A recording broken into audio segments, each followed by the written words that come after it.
Halo, kita akan melanjutkan materi yang lalu. Kalau di video sebelumnya kita membahas tentang folder, saat ini kita akan membahas tentang file-file yang ada di bawaan Laravel ini. Jadi di sini ada file editor config. Di sini fungsinya adalah untuk mengatur editornya. Editornya kalau misalkan kalian pakai Sublime ya dia, untuk mengatur Sublime dan, sebagainya, mengikuti editor yang teman-teman gunakan.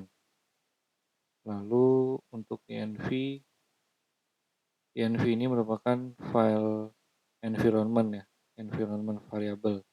Jadi di mana di sini, untuk proteksi di aplikasi kita, misal, nama nama ya, kita ambil contoh database. Kalau database ini, di bagian sini juga ada nih, settingannya, config, eee, database. Nah, di sini ada nih, gunanya apa untuk, ada di sini, sehingga, eee, informasi-informasi penting dalam aplikasi kita itu nggak nggak ketahuan ya, atau kita samakan atau kita sembunyikan. Jadi gunanya untuk itu. Jadi, untuk meminimalisir keamanannya juga, agar lebih aman. Kalau di sini kan ada keterangan env database URL. Ini maksudnya ambil dari environment variable-nya, eee, dengan variabel database URL. Berarti database URL itu apa? Di sini belum ada ya, kalau nggak ada dia bakal nol sih. Nah, kalau di sini ada dbhost. Kalau dbhost itu dia ngambil dari sini kalau ada kan. Nah ini dbhost, port, database dan sebagainya. Nah, jika dia tidak ditemukan di config ini, maka dia akan mengambil setelahnya, ini. Kalau ini kosong, maka dia akan mengambil settingan yang ini. Tapi jika ini ada, maka yang diambil adalah settingan dari env, gitu. Karena, kalau teman-teman perhatikan di sini ada dot ya. Dot ini, itu kalau di aplikasi itu filenya nggak akan kelihatan, gitu. Ini, ke-hide. Lalu kalau ini env example, ini example-nya, jadi tinggal kita copy, mau kita hapus juga nggak masalah sih.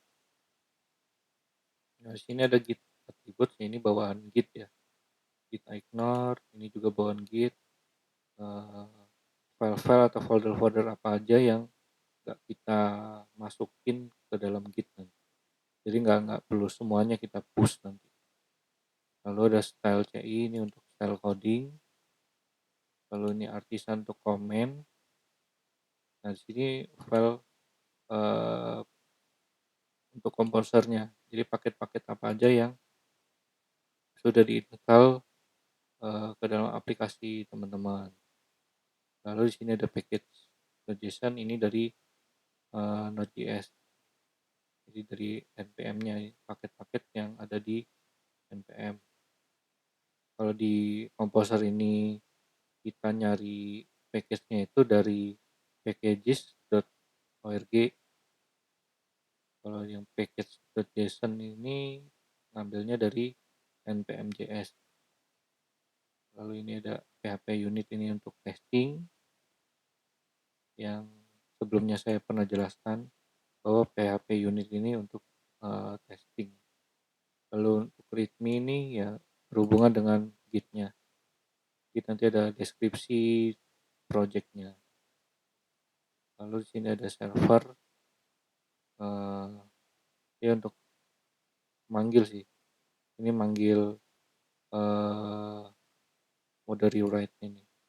Ini kan ada keterangannya,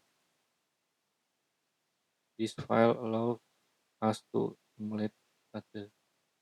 Jadi buat, eee, nge-mode rewrite gitu. Lalu selanjutnya ada Webpack, ini untuk arah file mix ya.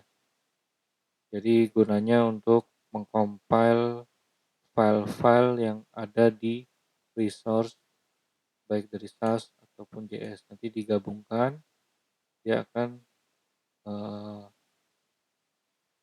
output-nya itu akan muncul di public di sini, folder public. Kalau kita nanti compile dia akan men-generate file baru yang disimpan di folder public, seperti itu. Mungkin itu saja ya yang bisa saya jelaskan tentang, eee, file-file atau folder bawaan dari Linux saat pertama kali kita